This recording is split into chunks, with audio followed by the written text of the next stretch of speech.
Hi everyone, welcome to my shoot days mini blog. তো আমাদের call time ছিল 9:30, যেহেতু ডিস্টেন্সটা বেশি না, তো ওই 9টা নাগাদ আমরা বেরিয়ে পড়েছি। এতদিনে তোমরা জেনেই গেছো আমরা একটা শর্ট ফিল্ম করছি, যেটাতে আমার প্রতি পরমেশ্বর অ্যাজ আ এডি হিসেবে কাজ করছেন। আর এখানে আমাদের ফাইনাল রিহার্সাল চলছিল। তো মেকআপটা আমি শুরু করে দিয়েছি। আর এখানে আমি কাউকেই চেনে না, আই এম টোটাল নিউ কামার ইন দিস অ্যাক্টিং ওয়ার্ল্ড। তো অনেক কিছুই শিখছি, বুঝছি। যাই হোক, আমার ক্যারেক্টারে তেমন কোনো মেকআপ আর ড্রেস আপের রিকোয়ারমেন্টস নেই, তাই খুবই মিনিমাল রেখেছি। এখানে দেখো আউটডোর শ্যুটটা হচ্ছে, আকাশের অবস্থাটা জাস্ট দেখো তোমরা। হোপফুলি সব ভালোই ভালোই হবে। স্পয়লার অ্যালার্ট, এই যে আমাদের হিরো, যার সাথে আমার তুমুল ঝামেলা হবে, কেন সেটা জানতে হলে শর্ট ফিল্মটা দেখতেই হবে। যাই হোক, আউটডোর শুটের পর এখানে ইনডোর শুট চলছে। আর এখানে এডি বোঝাচ্ছেন যে কিভাবে গ্রাজেসটাকে ফুটিয়ে তুলতে হয়। দেখো সেই শটটা একটু দেখে নিলাম। বলছিলাম না আকাশের অবস্থা খারাপ, ইতিমধ্যেই বৃষ্টি শুরু হয়ে গেছে। দেখো, আর সুযোগের সদ্ব্যবহার না করলে চলে বলো? তাই জন্য কয়েকটা ফ্ল্যাশব্যাক সিন এখানে শুট করা হচ্ছিল। কিভাবে সেটা জাস্ট দেখো। আমাদের AD and videographer was too much professional, এতটাই কোঅপারেটিভ ছিল যে ভিডিও করতে করতেও নিচেই নেমে যাচ্ছিল ছাদ থেকে।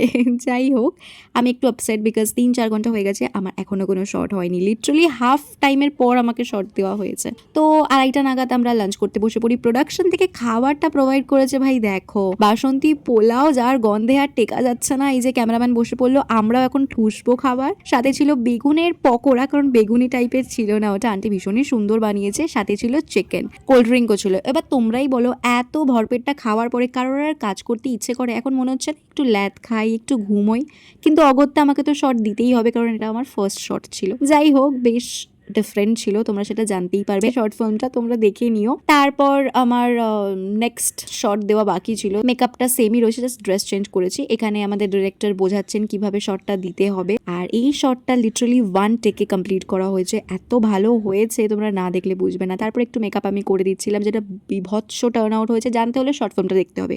যাই হোক, আমি এখানে চুল টুল খুলে রেডি হচ্ছি, কারণ climax and the main important শটটা আমাকে দিতে হবে, যেটার জন্য I was hell nervous. Emotional শটও ছিল, তোমরা ওটা প্লিজ দেখো, তোমাদের হোপফুলি ভালো লাগবে।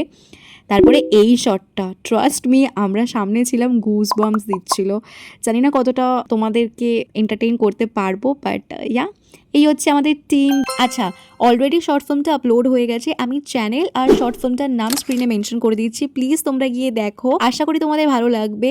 শো সাম লাভ আর কমেন্ট করো কেমন লাগলো। আর প্লিজ চ্যানেলটাকে সাবস্ক্রাইব করে নিও। And yeah, it's a wrap. And finally we are back at home. ওই 8:30 পৌনে 9টা বেজে গেছিল। So yeah, it was kind of a hectic yet a productive day for me. অনেক কিছু শিখেছি, একদমই ডিফারেন্ট এক্সপিরিয়েন্স ছিল আমার জন্য। So yeah, can't wait to work again. Thank you so much for watching. Bye.